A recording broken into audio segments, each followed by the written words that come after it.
Hello everyone, welcome to Best Recipes with Sharon. Here we are once again where I'll be sharing a really good recipe with you. It's for 4-cheese spinach dip. You know, the kind that you would see at Kelsey's or a restaurant like that? Now you can make your own.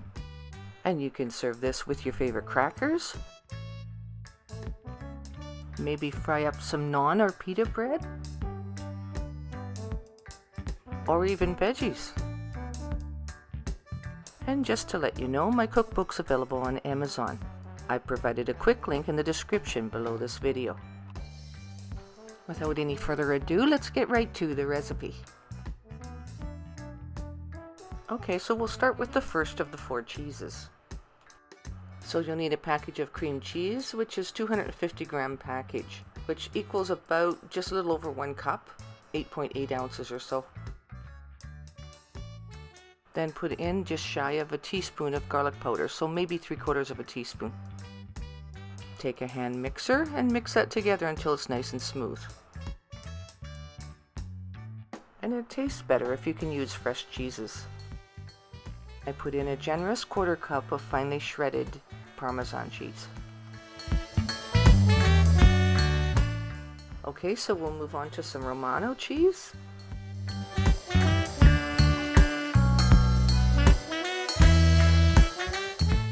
Once again, we're using fresh cheese and we're going to finely grate it. But this one is a little bit of a stronger cheese. You'll only need about a tablespoon of that. And these amounts that I'm telling you today makes a perfect combination. You don't want to alter that too much or you could overpower the dip. Next, we'll need a little bit of bell pepper. I used the red one because I like how sweet it is. And you won't need a whole lot of this either. We'll need to cut it up quite fine, so we're going to chop it until it's really fine, and you'll only need about a tablespoon of this as well. This will add some color and flavor. And it's not a bad idea to mix that in at this point again until it's well incorporated. Now it is spinach dip, so we're going to add some frozen spinach.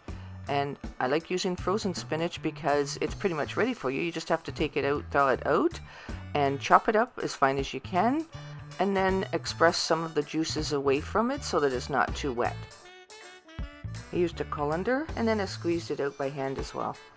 And you can cook up fresh spinach as well if you wanted to and just get rid of the juices. After squeezing the juices out of the spinach, it looks like it's a little bit less than what I started with, but I probably used somewhere just shy of a cup. Now mix that in until it's well combined. Now it's looking more like spinach dip, looking pretty good. Right, so you'll need 1 green onion. Save a few little pieces for decoration on the top. Use a sharp knife and finely chop it. Basically chop it as fine as you can get it. And the reason for that is so you don't get a chunk of onion in the dip, but also because it allows the flavors to infiltrate throughout the dip a little bit better. And finally, give your dip a good mix. Now it's time to place it into containers that can be put into the oven because you're going to bake this. You could either use a small casserole dish or a soup bowl. This recipe makes enough dip for approximately 4 people. It's made for sharing, so you can put it in just 1 dish or several. Totally up to you, but the time that you bake it may vary depending on the size of the bowl that you put it in. Bear in mind that whatever you're using to bake it in needs to be able to take the temperature, and it's going to be baked at 400 degrees Fahrenheit. Okay, one added little touch, do a little sprinkle of cayenne pepper just to add a little heat. Now you can do that now or after you put the final cheese on. Finally, you'll need a medium cheddar cheese. I used a fresh block of cheese and shredded it and used between 1/2 cup and maybe 3/4 of a cup to sprinkle on the top of this. And I added a fine sprinkle of cayenne pepper on top of the cheddar cheese. Like you said, you could add it before you add the cheddar, totally up to you which way you want to do it. Don't add too much, just a little sprinkle to give it a little tad bit of heat and accentuate the flavors that are already there. And pop that into a preheated 400 degree Fahrenheit oven. I place it on the middle rack And I set my timer for about 15 minutes to give a check on it. It might take up to 18 to 20 minutes depending on your oven. And while it's in the oven, I'm going to go ahead and fry up a little bit of naan bread and probably some pita bread. For the naan bread, I bought these rounds and then just cut them into wedges and fried them up. As simple as that.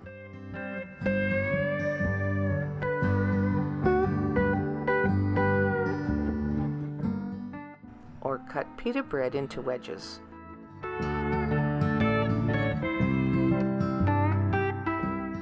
And I fry that in hot canola oil. And the temperature of the oil is what you would use for deep frying, usually around 375 degrees. I don't use a temperature gauge for something as simple as this. You stay right with it because they'll fry up pretty quick. Once they're browned up to where you would like it, then you remove them from the hot oil. We'll do a little bit of pita bread here.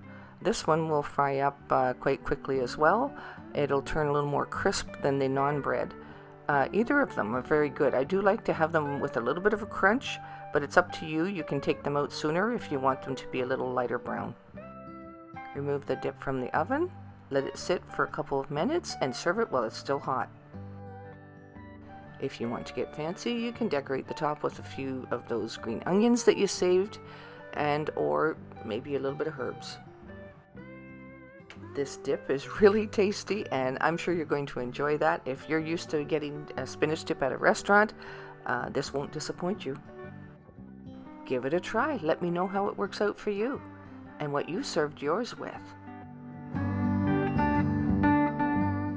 Thanks for taking the time to watch the video all the way through. And if you enjoyed today's recipe, please leave a comment in the comment section.